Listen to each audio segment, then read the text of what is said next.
अस्सलाम वालेकुम। मेरा नाम डॉक्टर गुलाब राय। मैं कंसल्टेंट पीडियाट्रिशियन हूँ। मुल्क में होने वाली हालिया बारिशों के बाद जो सैलाबी सूरत हाल है, इसमें लोगों का बहुत सारा जानी व माली नुकसान हुआ है और लोगों को बहुत सारी मुसीबतों का सामना करना पड़ रहा है। उन बहुत सारी मुसीबतों में एक मुसीबत मच्छरों की भी है, जिसकी वजह से मलेरिया और डेंगू फैलने का खदशा बहुत ज़्यादा बढ़ गया है। वैसे भी मानसून सीज़न जुलाई, अगस्त, सितंबर मच्छरों की ब्रीडिंग का सीज़न होता है, पर इस मरतबा जगह जगह खड़े पानी और कचरे की ढेर की वजह से मच्छरों की बहुतायत हो गई है। आज की वीडियो में हम आपको कुछ ना कुछ ऐसे तरीके बताएंगे जिनसे आप मच्छरों से कैसे बच सकते हैं, या फिर मलेरिया से बचने के लिए कौन सी दवाओं का आप इस्तेमाल कर सकते हैं। मच्छरों से बचने के लिए सबसे पहले मॉस्किटो रिपेलेंट्स आते हैं। मॉस्किटो रिपेलेंट्स मच्छर दूर भगाने वाली जो दवाइयाँ हैं मार्केट में मुख्तलिफ नामों से अवेलेबल है, पर WHO रेकमेंड करता है कि आप कोई भी रिपेलेंट ख़रीदने से पहले उसकी कंपोजिशन ज़रूर पढ़ें।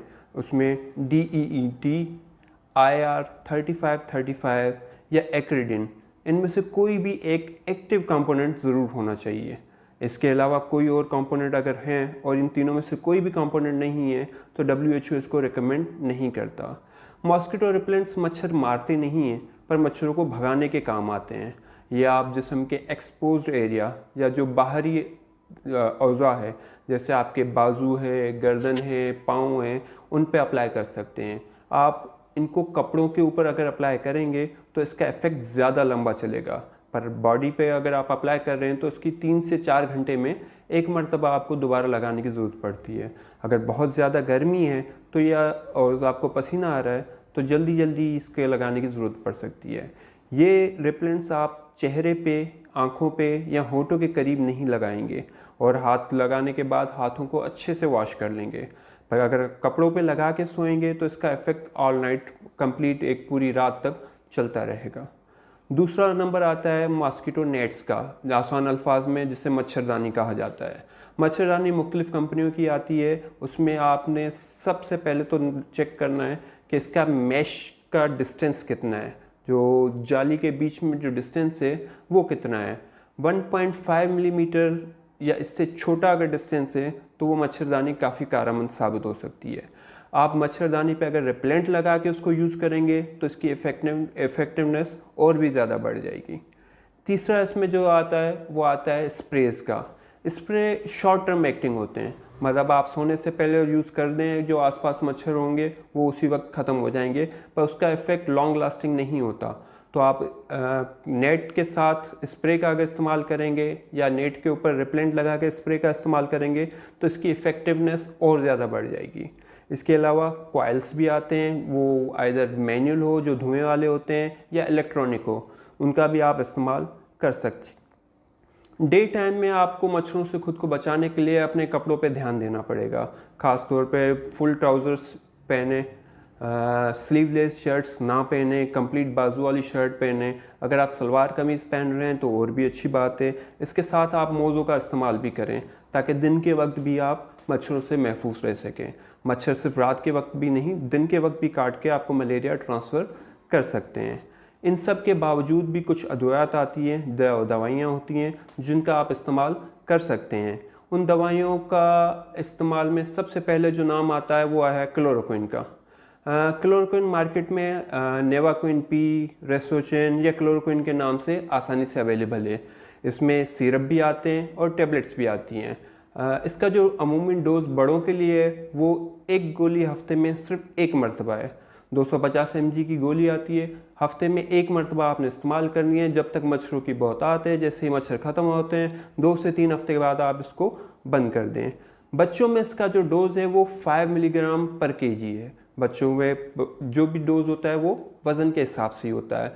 आसान से अल्फाज में अगर मैं आपको समझाऊँ तो 10 किलो का अगर कोई बच्चा है तो आपको अगर सिरप मिलता है तो आप 1 चम्मच दिन में, 1 चम्मच हफ्ते में सिर्फ एक ही मरतबा पिलाएंगे। अगर आपको सिरप नहीं मिलता और गोली मिलती है तो 1/4 गोली हफ्ते में एक मरतबा।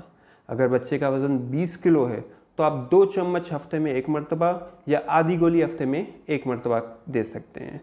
अगर बच्चे का वज़न 30 किलो है तो आप 3 चम्मच हफ्ते में एक मरतबा या 3/4 गोली दिन में हफ्ते में 1 मरतबा आप दे सकते हैं। अगर बच्चे का वज़न 50 किलो है तो आप 5 चम्मच हफ्ते में 1 मरतबा या 1 पूरी गोली हफ्ते में 1 मरतबा दे सकते हैं।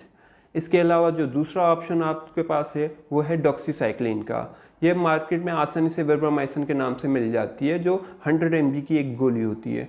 बच्चों में ये रिकमेंडेड नहीं है, बड़े इसको इस्तेमाल कर सकते हैं। एक गोली रोज़ाना की बुनियाद पर उनको लेनी पड़ेगी। जैसे क्लोरोक्विन हफ्ते में 1 मरतबा थी, ये आपको डेली की बुनियाद पे लेनी पड़ेगी। 8 साल से छोटे बच्चे इसको इस्तेमाल नहीं कर सकते, इसलिए बच्चों को आप अवॉइड करें कि ये गोली ना दें। इसके अलावा आपके पास जो ऑप्शन है वो है मेफ्लोक्विन।